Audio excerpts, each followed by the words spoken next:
afternoon students. In previous video we have discussed about some cell organelle. I have told you about the mitochondria. Now in this video we will discuss about the plastids. The first thing is that when we are talking about the plastids are only found in plant cell. So the first point that you will have to remember, this cell organelle is only found in plant cell but absent in animal cell. Plastids जो होते हैं वो केवल plant cell में present होते हैं, animal cell में absent होते हैं. So basically there are 3 kinds of plastids found on the behalf of their functions. Functions के बिहाफ पे 3 टाइप्स के आपके प्लास्टिड्स हैं. What are those plastids? The first category is leucoplast, second category chromoplast, and the third one is chloroplast that you all have heard about the chloroplast. हम सबने सुना है chloroplast का नाम, but maybe these two plastids are new for you, leucoplast and chromoplast. So on the behalf of their functions they are divided into 3 categories: leucoplast, chromoplast and chloroplast. First of all we will discuss about the leucoplast, then chromoplast, then we will come to the chloroplast. तो जब हम leucoplast की बेटा बात करते हैं तो leucoplast का क्या फंक्शन है? पहली चीज, ये जो प्लास्टिड्स होते हैं दे आर कलरलेस. कैसे होते हैं? कोई भी इनका कलर नहीं होता, कलरलेस होते हैं. और ये प्लास्टिड्स कहाँ प्रेजेंट होंगे? ये प्लास्टिड्स आपके ऐसे प्लांट पार्ट में प्रेजेंट होते हैं जहाँ पे किसी भी मटेरियल को स्टोर करके रखा जाता है. तो आप कह सकते हैं these plastids are helpful in storage of the substances. तो किसी भी सब्सटेंस को प्लांट के अंदर स्टोरेज का काम कौन करते हैं? Leucoplast. So storage of various substances takes place in leucoplast. For example lipids, carbohydrates, proteins etcetera. तो ये जो भी सब्सटेंस है इनको स्टोर करके जो रखते हैं वो कौन से प्लास्टिड होते हैं? ल्यूकोप्लास्ट होते हैं. और ये बेटा कलरलेस होते हैं. Now we will discuss about the chromoplast. So when we are going to discuss about the chromoplast, these plastids are found at the colored part of the plants except the green part. Green colour को छोड़ के और जो भी colours plants को होते हैं वो कौन प्रोवाइड करता है? Chromoplast. For example various kind of flowers found in plants. Different colours के फ्लावर होते हैं तो फ्लावर को कलर कौन प्रोवाइड करेगा? Chromoplast. Different varieties of fruits are found, जिसके अलग अलग कलर्स होते हैं फ्रूट्स के, तो उन फ्रूट्स के कलर के लिए भी कौन रिस्पॉन्सिबल होता है? क्रोमोप्लास्ट. तो क्रोमोप्लास्ट क्या होता है? ये डिफरेंट कलर्स प्रोवाइड करता है प्लांट्स में. Different colours provide to plants part except green colour. क्योंकि ग्रीन कलर किसकी वजह से होता है? ग्रीन कलर होता है आपका क्लोरोप्लास्ट की वजह से. ग्रीन कलर को छोड़ के और जो भी मल्टीपल कलर्स प्लांट्स के अंदर होते हैं, चाहे वो फ्लावर कलर है चाहे फ्रूट कलर है, उस सब के लिए कौन रिस्पॉन्सिबल होगा? क्रोमोप्लास्ट रिस्पॉन्सिबल होता है. Now last is the chloroplast. We all are aware it is the cell organelle that is found in the plant cell and helpful in the photosynthesis process. तो क्लोरोप्लास्ट क्या करता है? Food synthesis करता है plants में. Synthesis of food takes place with chloroplast and also provide green color to plants. Provide green color to plants. तो हमें detail में यहाँ पे क्या पढ़ना है? क्लोरोप्लास्ट के बारे में पढ़ना है. So I am going to tell you about the chloroplast. उससे पहले एक बार फिर से देख लेते हैं. Leucoplast, chromoplast, chloroplast. Leucoplast colourless substances होती है, ऐसे प्लांट पार्ट में प्रेजेंट होता है जो कलरलेस होता है. And basically it is used for the storage of the substances just like lipid storage and protein. Lipids carbohydrate proteins को स्टोर करके रखता है. Second category is chromoplast. It is found in different part of the plant and that provide the varieties of colors to the plant parts. For example, color of flowers as well as color of fruits. Chloroplast ये हमें पता है green plants में present होता है, जो green colour provide करता है प्लांट को, and it is also helpful in the process of photosynthesis. So now we will discuss about the structure of chloroplast. and we all are aware about the function of chloroplast. So here I am going to discuss about the chloroplast.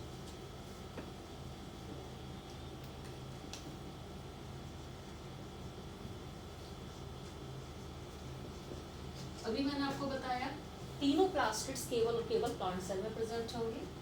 Whenever we are talking about the chloroplast, first of all we will discuss about the structure of the chloroplast. So chloroplast is also a double membranous structure. दो membrane से मिलकर बना होता है. Diagram बेटा आप लोग सही बनाया करिए. कुछ बच्चों ने मुझे होमवर्क भेजा था, उसमें प्रॉपर डायग्राम नहीं बना हुआ था. I have also send you the notes. Notes के अंदर सब कुछ है, वहाँ से भी देख के आप डायग्राम को ड्रॉ कर सकते हैं. So chloroplast is a double membranous structure. दो मेम्ब्रेन होती हैं, outer membrane and inner membrane. हर एक सेल ऑर्गेनेल में कोई ना कोई फ्लूइड भरा रहता है. तो इसमें जो फ्लूइड होता है उसको बोलते हैं हम स्ट्रोमा. तो the fluid of the chloroplast is known as the stroma. इसके अलावा क्लोरोप्लास्ट के अंदर आपके सैक लाइक स्ट्रक्चर प्रेजेंट होते हैं. जैसे आपके कॉइन्स होते हैं, कॉइन्स की तरह ऐसे स्ट्रक्चर्स प्रेजेंट होते हैं और एक दूसरे के ऊपर ये अरेंज रहते हैं जस्ट लाइक द कॉइन्स. इस तरह से स्ट्रक्चर प्रेजेंट होंगे and these all structures are attached with a specific kind of membrane.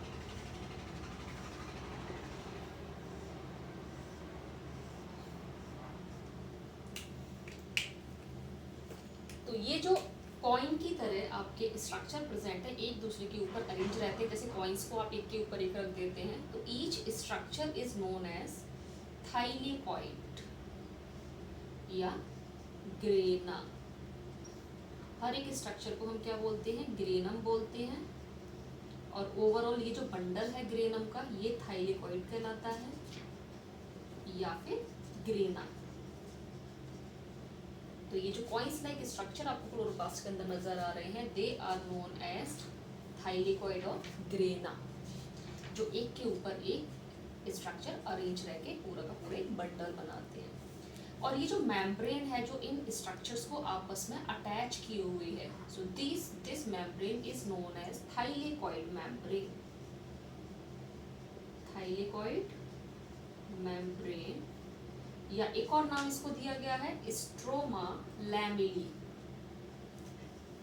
Stroma lamellae क्योंकि इसके अंदर जो फ्लूइड भरा हुआ है, ये जो रेड कलर से मैंने फ्लूइड दिखाया है, उसको हम बोलते हैं stroma. The fluid of the chloroplast is known as stroma and these all are the outer and inner membrane. एक एक करके मैं दिखाती हूँ. Outer membrane, this one is the outer membrane of chloroplast and this is inner membrane of chloroplast. Inner membrane of chloroplast. मैंने आपको last class में बताया था न्यूक्लियस को छोड़ के दो और सेल ऑर्गेनेल होते हैं जिसके पास खुद का डीएनए मटेरियल होता है जिससे कि ये अपनी प्रोटीन सिंथेसिस कर सकते हैं. उसमें से एक था माइटोकॉन्ड्रिया जो लास्ट क्लास में हमने डिस्कस किया था. And the second cell organelle is the chloroplast. Chloroplast also have its own DNA. इसके पास भी अपना डीएनए मटेरियल होता है और खुद का डीएनए मटेरियल होने की वजह से ये अपनी प्रोटीन खुद से बनाते हैं. DNA full form is deoxyribo nucleic acid. जिसको नहीं पता है वो लिख लीजिए डीऑक्सीराइबो न्यूक्लिक एसिड. तो क्लोरोप्लास्ट के पास भी क्या है? अपना खुद का डीएनए होता है. They can make their own proteins. तो हमने क्या क्या देखा क्लोरोप्लास्ट के स्ट्रक्चर में? It is double membranous structure, outer and inner membrane form. The fluid that is filled inside the chloroplast is known as stroma. Stack like structures are found inside the chloroplast that is arrange just like the coins और in stack को कहते हैं thylakoid या grana. Thylakoids आपस में एक specific kind की membrane से अटैच रहते हैं and this membrane is known as thylakoid membrane और stroma lamellae. So it is about the structure of the chloroplast. अब जब हम फंक्शन की बात करते हैं, हम सबको पता है क्लोरोप्लास्ट क्या करता है? It performs the photosynthesis. Plants में फोटोसिंथेसिस क्लोरोप्लास्ट के अंदर ही होती है. और फोटोसिंथेसिस क्या होती है? By using the raw material plants make their own food with the help of chlorophyll pigment. और वो क्लोरोफिल पिगमेंट कहाँ होता है? क्लोरोप्लास्ट के अंदर प्रेजेंट होता है. तो इसीलिए क्लोरोप्लास्ट को क्या बोला जाता है? It is known as the kitchen of cell. It is known as kitchen of cell. क्यों बोला गया किचन ऑफ सेल? क्योंकि ये फूड सिंथेसिस करते हैं प्लांट्स में by the process of photosynthesis with the help of sunlight and chlorophyll pigment. So it is all about the chloroplast. So now two more cell organism में जिसकी हम पहले भी बात कर चुके हैं, जो आपके एंडोमेम्ब्रेन सिस्टम का पार्ट है, that is the lysosomes and vacuoles. So now we are going to discuss about the lysosomes. After plastids, we will discuss about the lysosomes.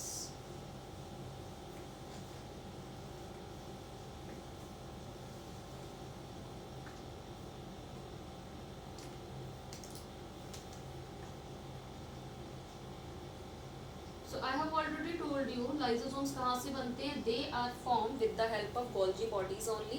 Golgi apparatus की जो हमने बात किया था, हमने देखा था वैक्यूल्स बहुत सारे सब्सटेंस को अपने अंदर स्टोर करके और वो डिफरेंट पार्ट तक पहुँचाते हैं. तो लाइसोसोम की क्या है? It is also a kind of vacuole. Lysosome कुछ भी नहीं है, ये भी एक वैक्यूल होती है. It is also a kind of vacuole that contains lytic enzymes, and all the enzymes are a kind of proteins only. तो प्रोटीन्स की फॉर्मेशन कहाँ हो रही थी? रफ एंडोप्लाज्मिक रेटिकुलम पे, और उसको पैक और एडिटिंग कौन कर रहा था? Golgi body. तो उसी में से ऐसी प्रोटीन जो लाइटिक एंजाइम का काम करती है. लाइटिक एंजाइम वो एंजाइम होते हैं जो किसी भी सब्सटेंस के डाइजेशन में हेल्पफुल होते हैं. तो लाइटिक एंजाइम्स जिन वैक्यूल्स के अंदर होता है उनको हम क्या बोल देते हैं? लाइसोसोम्स बोल देते हैं. अब लाइसोसोम्स का फंक्शन क्या होता है? मैंने पहले भी आपको बताया था, ये एक तरह से आपकी बॉडी में डिफेंस मैकेनिज्म का काम करते हैं. आपकी बॉडी को सेफ्टी प्रोवाइड करते हैं. कैसे? जब भी कोई पैथोजन बॉडी के अंदर एंटर करता है या कोई भी ऐसा particle that is harmful for the body, तो लाइसोसोम क्या करेंगे? उसको एंगल्फ कर लेंगे. एंगल्फ करने के बाद इनके पास क्या है? लाइटिक एंजाइम है जो उस पैथोजन को डाइजेस्ट कर देता है. उस पैथोजन को क्या करेगा? डाइजेस्ट कर देगा. तो आप कह सकते हैं बॉडी के अंदर ये साफ सफाई का काम करते हैं, क्लीनिंगनेस का काम करते हैं. इसीलिए इनको और क्या बोला जाता है? Scavengers of the cell. याद रखना, why it is known as the scavenger of the cell? Because they are also helpful in the cleaningness of the cell. They engulf the foreign particle or any pathogen that enter inside the body and digest it with the help of lytic enzymes. That why they are known as the scavengers of the cell. इसके अलावा lysosome को एक और नाम दिया जाता है. They are also known as suicidal bags. इनको हम suicidal bags भी बोलते हैं. suicidal bag क्यों बोलते हैं?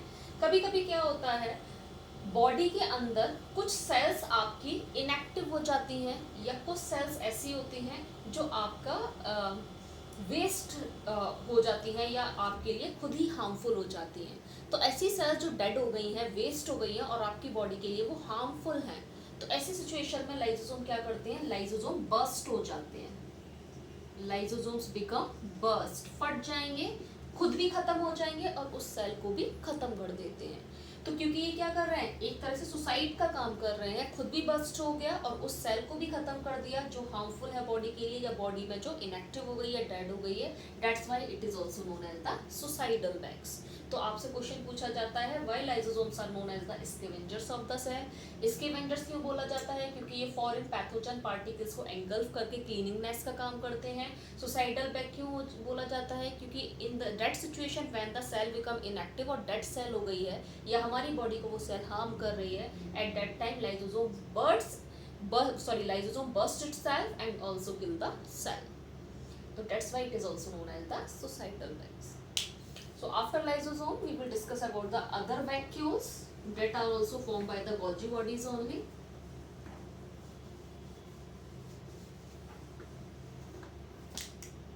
So when we are discussing about the vacuoles, the first thing is that vacuoles are found in both plant cell as well as in animal cells. दोनों में present होंगी. Unicellular animals में भी present होती है, हायर एनिमल्स में भी होती है और प्लांट्स में भी होती है. लेकिन डिफरेंस क्या है? प्लांट सेल में वैक्यूल बड़ी होती है. Plant cells have larger vacuole. It has larger vacuoles as compared to animal cell. As compared to animal cell. Plant cell में आपका 60 to 90% कभी कभी सेल का पार्ट कौन बनाता है? वैक्यूल बनाता है। सेल के अंदर 60 से 90% पार्ट तक वैक्यूल प्रेजेंट होता है। और प्लांट सेल में वैक्यूल का फंक्शन क्या होता है? वैक्यूल प्लांट सेल, आपने देखा है प्लांट हमेशा सीधा खड़ा रहता है। क्यों खड़ा रहता है? क्योंकि वैक्यूल्स जो होते हैं प्लांट सेल में, इसमें वाटर फिल होता है। वाटर फिल की वजह से इसका ऑस्मोटिक प्रेशर बहुत ज़्यादा होता है। इसके अंदर रिजिडिटी होती है। प्लांट रिजिडिटी या टर्जिडिटी होने की वजह से, टर्जिडिटी बोलते हैं कोई भी चीज़ स्ट्रेच पोजीशन में रहे, टर्जिडिटी होने की वजह से ये प्लांट को स्ट्रेट खड़ा होने में हेल्पफुल होती है। और जब हम एनिमल्स की बात करते हैं तो एनिमल्स में various kind of vacuoles present भी होती हैं और कभी कभी एब्सेंट भी होती हैं। बहुत छोटी वैक्यूल्स होती हैं, टाइनी वैक्यूल्स होती हैं जो डिफरेंट पार्टिकल्स को पैक करके एक जगह से दूसरी जगह ले जाती हैं। And when we are talking about the unicellular animal, जैसे अमीबा, किसी भी यूनिसेलुलर एनिमल की बात करें अमीबा की, तो इसमें आपने पढ़ा है फूड वैक्यूल्स। तो फूड वैक्यूल्स का क्या काम होता है? अमीबा क्या करता है? फूड वैक्यूल्स फॉर्मेशन करता है। फूड पार्टिकल को कैप्चर किया, उसको वैक्यूल में आपका बंद कर लेता है और वो वैक्यूल में ही फूड पार्टिकल्स का डाइजेशन होता है। तो जो यूनिसेलुलर एनिमल्स हैं, अमीबा है, पैरामीशियम है, इनमें क्या प्रेजेंट होती हैं? फूड वैक्यूल्स प्रेजेंट होती हैं। इन वैक्यूल्स की हेल्प से ये फूड पार्टिकल को एंगल्फ करते हैं और उसके डाइजेशन में हेल्पफुल होते हैं। So there are various categories of vacuoles found in unicellular animals, in higher animals as well as plants. But in plants, larger vacuoles are found as comparison to the animals. यहाँ पे हमने सारे cell ऑर्गेनीज की बात कर ली। अब हमें क्या करना है? इन सेल ऑर्गेनीज के बिहाफ पे हमें डिफरेंस करना है प्लांट सेल और एनिमल सेल को। So now I am going to differentiate the plant cell as well as animal cell. आपको सारे सेल ऑर्गेनीज से हमें बता चुकी हूँ। क्या क्या हमने पढ़ा है एक बार डिस्कस कर लेते हैं। सबसे पहले हमने डिस्कस किया था प्लाज्मा मेम्ब्रेन को, फिर हमने डिस्कस किया सेल वॉल को, after sale wall endomembrane system. Endomembrane system के अंदर मैंने आपको एंडोप्लाज्मिक रेटिकुलम बताया था, गोल्गी बॉडी बताए थे, और अभी हमने लाइसोसोम और वैक्यूल्स की बात की। इसके बाद हमने डिस्कस किया न्यूक्लियस को, then mitochondria, plastids.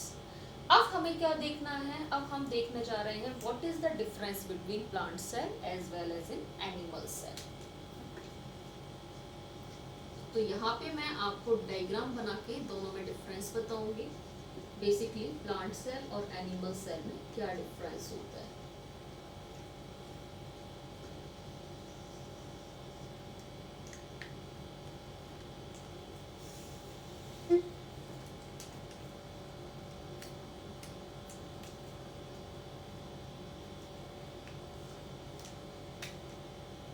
First of all, I am going to draw the diagram of plant cell.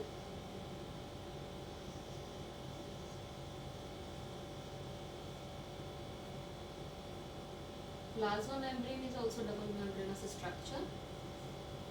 Two membranes से मिलकर बना होता है.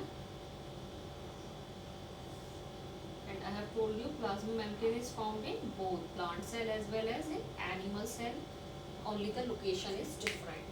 Because it is plant cell, so it also consists the cell wall. So outermost layer in plant cell is cell wall, just like it. In previous video, I have already told you about the cell wall. जिसने नहीं देखे हैं वो पहले ये clear करेंगे, then discuss about the plant cell and animal cell. Now here I am going to draw about the animal cell, and the outermost layer in animal cell is cell membrane, or you can say plasma membrane only. Because cell wall is absent in animal cell. So in animal cell, outermost layer is cell membrane. Here I have drawn cell membrane.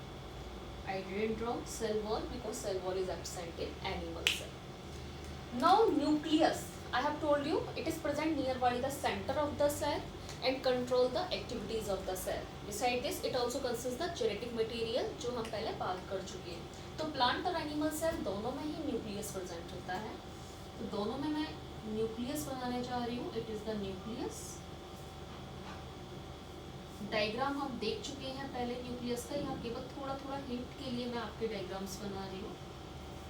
और nucleus के अलावा मैंने आपको बताया था nucleus की nuclear membrane से आपके एंडोप्लाज्मिक रेटिकुलम अराइज होते हैं that reaches up to the plasma membrane. सब कुछ हम पढ़ चुके हैं, केवल यहाँ मैं डिफरेंट सारे सेल ऑर्गेनीज आपको यहाँ दिखा रही हूँ।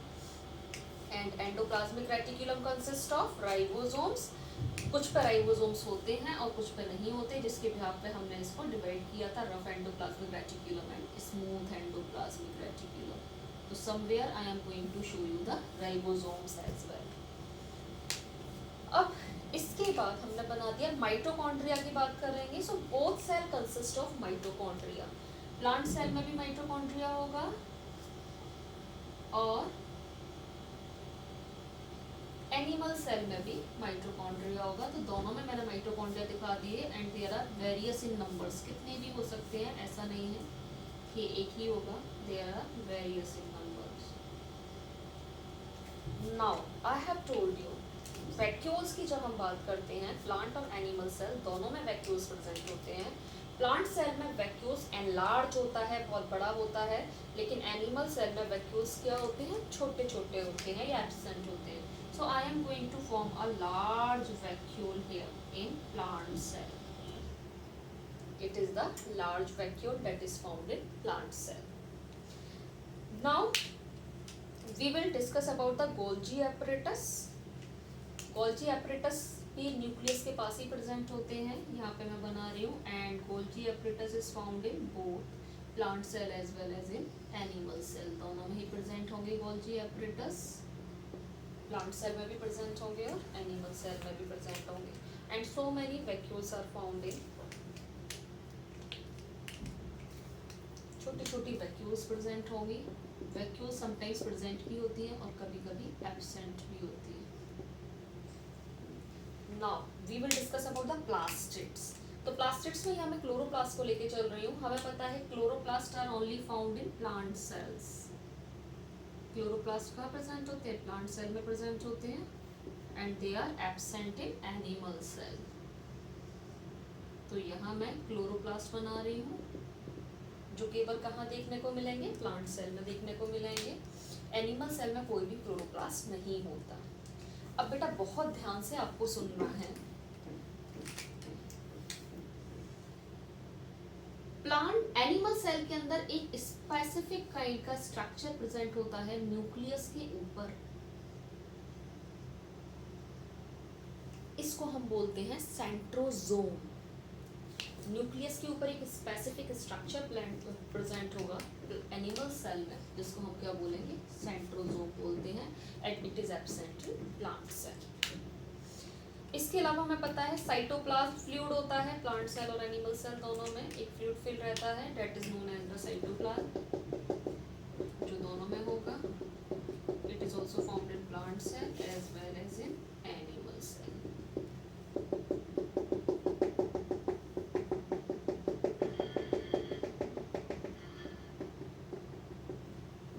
Now I am going to do the labelling here.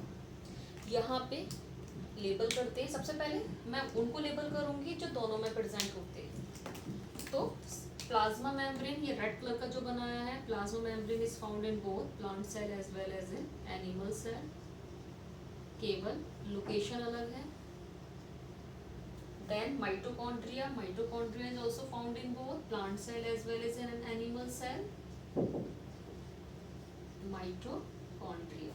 When we are talking about the cytoplasm, fluid दोनों में प्रेजेंट होगा। That fluid cytoplasm, fluid of the cell present in both. Vacuoles की जब हम बात करते हैं तो लार्ज वैक्यूल्स कहाँ प्रेजेंट होती है, प्लांट सेल में। एंड एनिमल सेल्स में वैक्यूल मे बी प्रेजेंट और मे नॉट बी प्रेजेंट भी हो सकती है और एब्सेंट भी हो सकती है। Then we will discuss about the nucleus. Nucleus भी दोनों में प्रेजेंट है। It is also present in plant cell as well as it is also present in animal cell. Nucleus के बाद endoplasmic reticulum, it is also present in both. मैं short में लिख रही हूँ, आप लोग प्रॉपर लिख लोगे। एंडोप्लाज्मिक रेटिकुलम ये भी दोनों में प्रेजेंट है। अब हम उन लेबलिंग की बात करेंगे जो या तो केवल प्लांट सेल में प्रेजेंट है या एनिमल सेल में, and it is only the difference between the plant cell and animal cell. पहला डिफरेंस जो प्लांट सेल और एनिमल सेल में होता है, that is the presence of cell wall. यहाँ आप देख सकते हैं cell wall is present in plant cell but absent in animal cell. तो पहला डिफरेंस आपका क्या हो गया सेल वॉल को लेके। First is of cell wall, आप क्या लिखेंगे, cell wall is found in plant cell yet absent in animal cell। और आपको याद रखना है प्लांट सेल में जो सेल वॉल होती है वो किससे मिलकर बनी होती है, सेल्यूलोज से, मैंने पहले भी बताया है, that is the dead substances. तो पहला डिफरेंस हो गया सेल वॉल का, it is present in plant cell yet absent in animal cell. Second difference आपका हो गया लार्ज वैक्यूल का, इसको भी मैं ब्लैक से लिख रही हूँ। Second difference is of vacuole, large vacuole found in plant cell yet absent in animal cell, and if it is found then they are so tiny, बहुत छोटी होती है। थर्ड डिफरेंस आप देख सकते हो क्लोरोप्लास्ट का। Third difference is of chloroplast, chloroplast और any kind of plastid they are only found in plant cell yet absent in animal cell। और जो फोर्थ डिफरेंस है, it is very important difference, वो है प्रेजेंस ऑफ सेंट्रियोल, जो nucleus के पास आपको एनिमल सेल में दिखाई दे रहा है, प्रेजेंस ऑफ सेंट्रियोल। तो ये जो सेंट्रियोल है, या इसको हम सेंट्रोजोम भी बोलते हैं, centrosome. So centrosome is only found in animal cell and absent in plant cell. Centrosome, SOME। तो यहाँ पे आपने देखा तीन चीजें प्लांट सेल में प्रेजेंट है, एनिमल सेल में एब्सेंट है, केवल एक सेंट्रोजोम जो एनिमल सेल में प्रेजेंट होता है लेकिन वो प्लांट सेल में एब्सेंट होता है। सेंट्रोजोम का फंक्शन क्या होता है या बड़ी क्लासेस में पढ़ेंगे, यहाँ मैं थोड़ा सा आपको आइडिया दे देती हूँ। हमें पता है हमारी बॉडी ग्रो कैसे करती है, by the continuous division of the cell. तो जब सेल डिवाइड हो रही होती है, एक सेल से दो सेल, दो सेल से चार सेल, जब सेल डिवीजन होता है उस टाइम ये सेंट्रोजोम एनिमल सेल में हेल्प करते हैं in the dividing of the cell. So it is all about the difference between the plant cell as well as in animal cell। हमने सारे सेल एलबीज यहाँ डिस्कस कर लिए हैं। Now the last topic of this chapter remain, that is introduced in last year only, that is the cell division. तो थोड़ा सा मुझे सेल डिवीजन के बारे में और बताना है, otherwise this chapter is going to be complete. आपको क्या करना है, NCERT questions, in text questions इसके लगाने हैं, and if there is any doubt then ask to me, after that I will give you one assignment.